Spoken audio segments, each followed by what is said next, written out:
Hello once again, and welcome to my instructional series of Piruch. The tune that I'd like to go over in this segment is the Lament for Mary MacLeod, which is a very famous MacCrimmon tune and one of the very best tunes in Piruch, named after Mary MacLeod, the Skye poetess, who was a very close confidant of the MacLeods of Dunvegan and also of the famous composer Patrick MacCrimmon. The tune is a medium-length tune, beautiful melody and variations, and contains some very interesting points and phrases. It's perhaps not a beginner's tune and requires quite a bit of understanding to be able to play properly. We'll go over the various points about it as we progress through the tune. The ground, like this.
Couple of points there.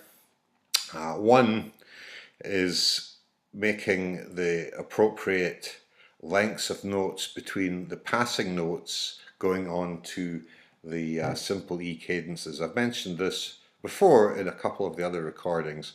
I think it's very important never to cut a connecting note, which means that you play both notes, the preceding note onto the E cadence and the note in the E cadence itself, basically the same length, but you make sure that you don't cut the connecting note, rather you just swell out the E in the cadence to a fractional more value than the connecting note before it, like this.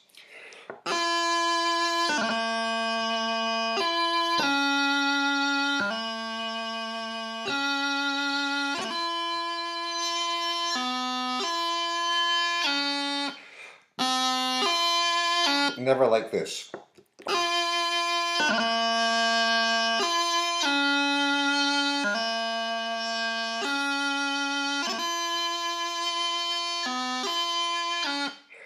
Like that. So the two notes are basically the same length, but you just swell out the E a little bit in the E cadence, and that makes a nice transition between phrases and between notes within the phrases itself, and links up the whole tune and makes it a nice sort of a rhythmic whole as you move through the line of the tune. So apart from that, the ground is very musical. The last phrase in the third line can be played in a few different ways. I'll play the third line again.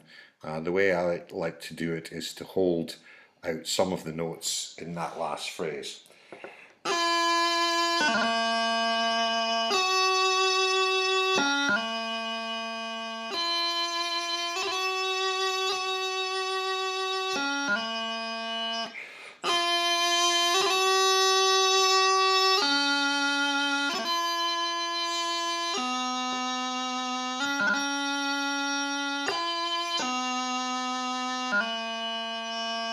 Like that. There are some different ways of playing that, and most are quite acceptable. Variation 1 and its doubling are probably some of the most beautiful phrases that we have in Pyrrhic.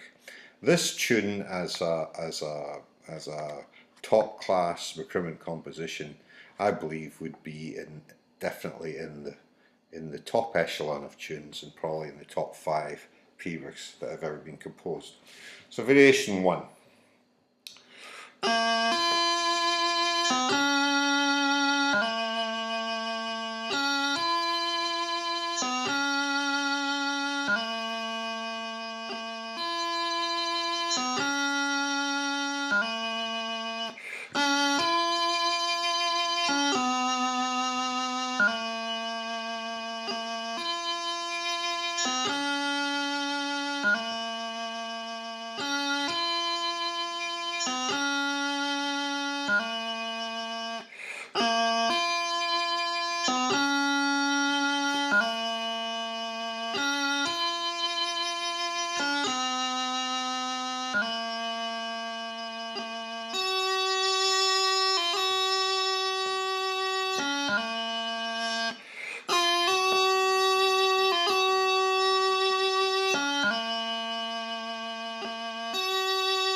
So there's a couple of points there. One is to get the lengths of the notes coming down from C to low A just right. You should try and move down quite swiftly from the C to the low A, like this.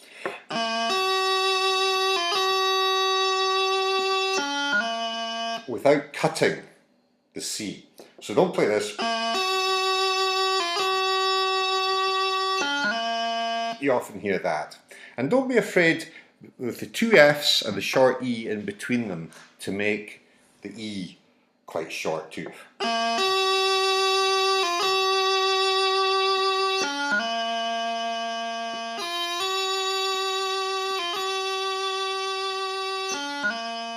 So it's well worthwhile spending a bit of time getting that particular phrase that I've just played absolutely right. Hum, pee, and do, a hum, he, and dee, a hum. And at the end of the third line, ho, e, and do, he, and do, e, and he, o, dum, like that. It changes rhythmically, totally in the last phrases of the third line. So you hear a lot of people playing rather unusually in that because they perhaps haven't picked up that it's a completely different rhythm and you have to move through it faster. Hum, pee, and dee, a hum. He and dee, a hum. And here it comes.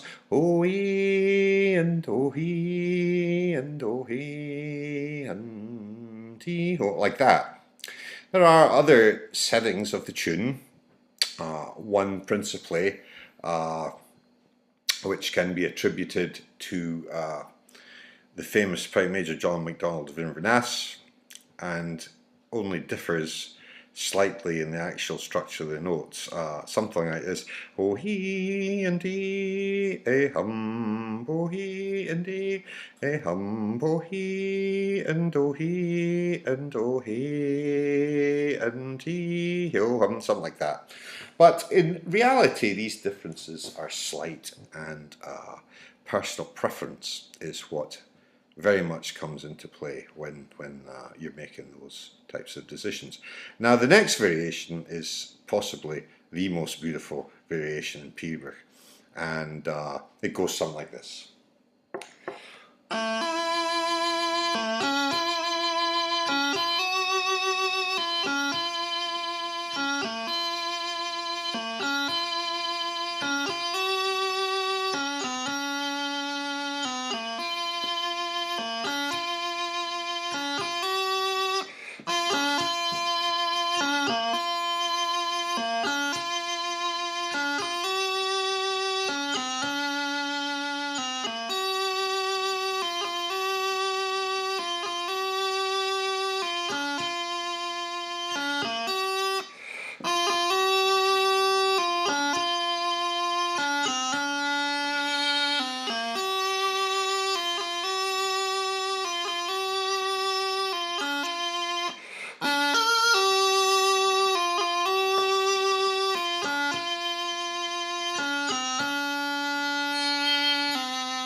Into the Torla singling. Now, there's a few points about that. One is that there is quite a lot of subtle little things going on there in terms of how you stretch out the notes, particularly at the ends of the phrases and more particularly at the ends of the lines. So what you get is this very, very subtle swelling out of, say, the last C at the end of the line. And if you're going to do this, I think the way to do it is to feel it yourself, but it should not be at all obvious to your audience or your listener, in fact, that you're actually doing that. So if I go from one line to the other,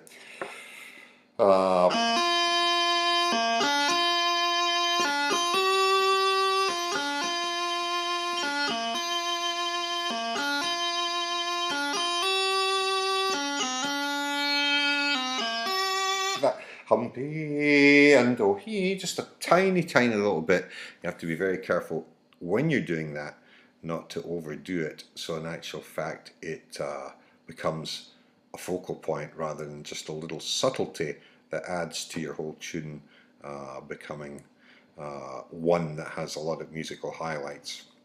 There are various ways of playing that variation. Different ways. There's that way, and one other that you hear often.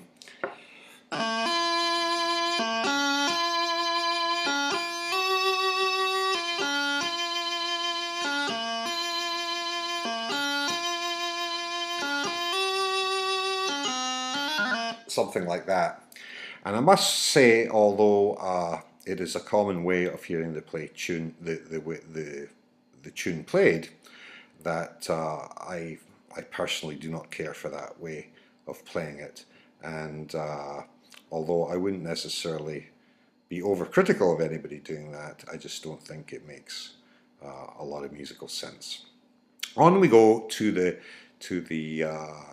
Torlua, but before we do, I'm just thinking here that I must explain why I played a high A in the third line of that variation versus the high G that's written.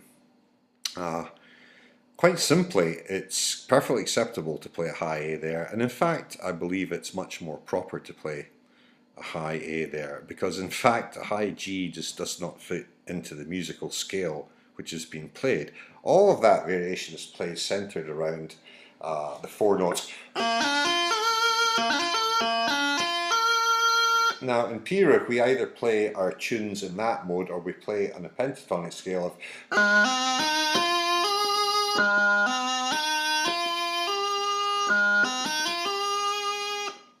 that scale. And for instance, if you play tunes like Patrick Og, MacLeod,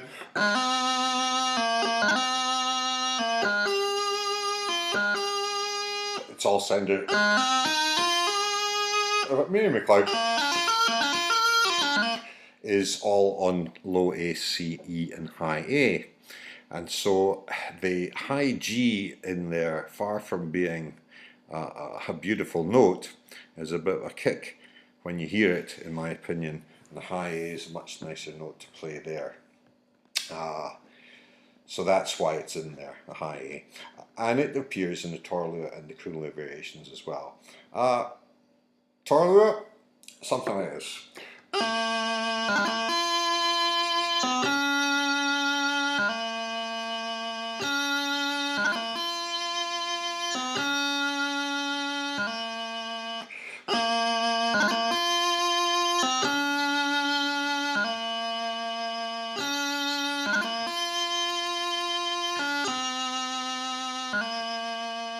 And then line 2 rather.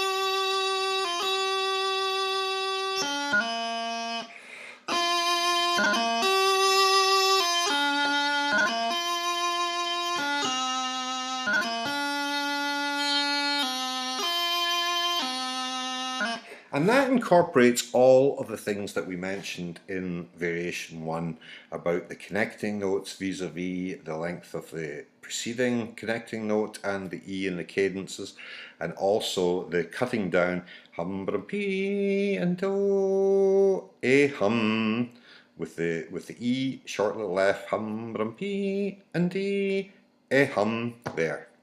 On we go to the Krunlua. Rather the Torlua doubling.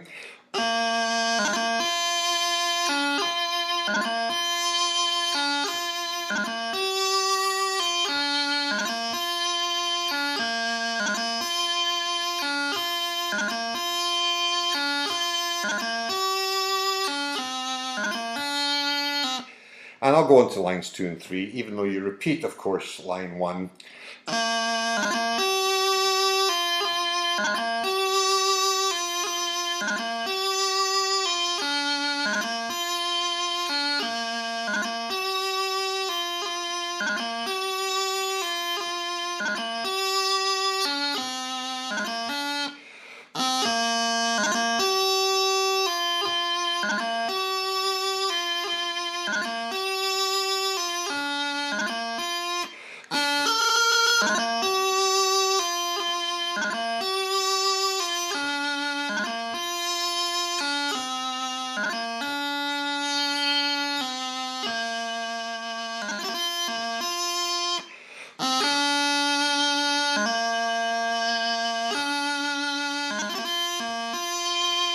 Etc. So you'll notice there I put in the high A.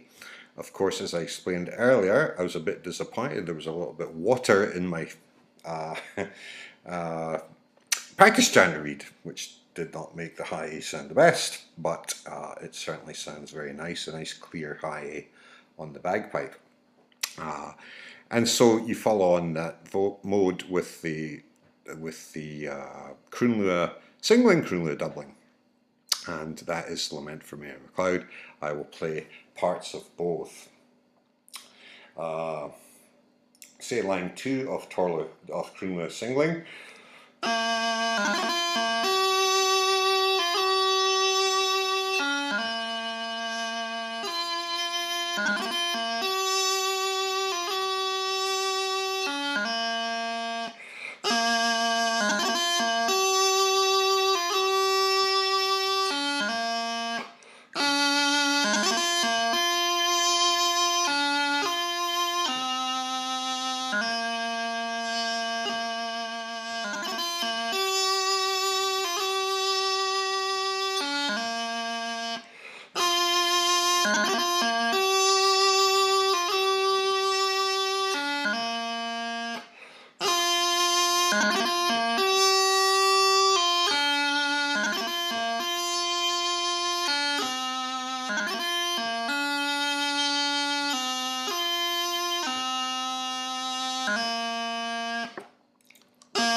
I'll just go to line 2 and 3.